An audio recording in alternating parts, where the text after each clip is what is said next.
Cuba's always a really interesting place for anybody who is a correspondent in the United States. It's been very important in terms of the ideological battles of the 20th century, but now it's the 21st century. Things have moved on. There is the impression that we're getting to the point where real change is starting to happen, and further change is almost inevitable.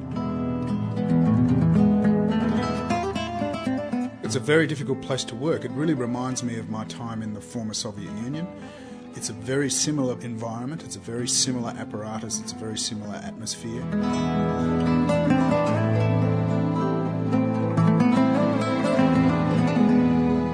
We met a band one night. We said to them, we'd like to film you. They were a great band. They played beautiful music, and the guys just said, "Oh, well, why don't you come to one of our rehearsals?" And their rehearsal was on the roof of one of these houses in Old Havana, overlooking, some of the most spectacular parts of Old Havana, but on the roof because they didn't have any other space to practice. That's where they practiced, was on the roof, and it was just a great moment. This is what these guys did, and this is where they practiced, and it was an extraordinary setting.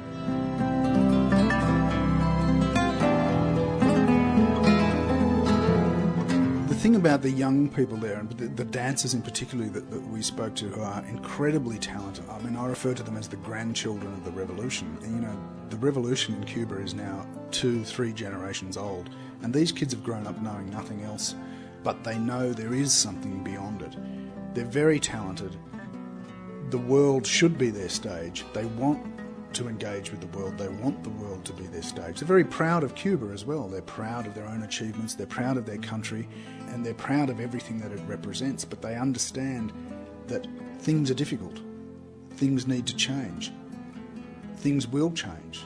They just hope they're going to change in the time for them.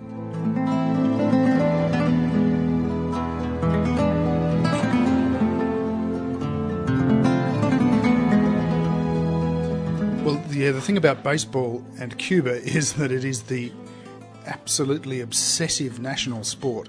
It's Fidel Castro's most favourite sport, and it's also a very competitive league, and the Americans are very aware of this. In fact, American baseball scouts have described this as one of the great untapped pool of talent in the world in terms of baseball.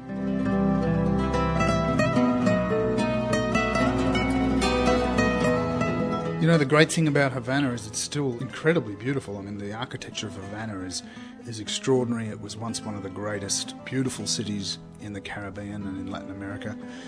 It's sad. It's a sort of melancholic sort of place, There's great life there. There's great enthusiasm and great soul and spirit. But the place itself, physically, the infrastructure of the place, the buildings, the grand old buildings, are just crumbling into dust, and no one has the money to do anything about it.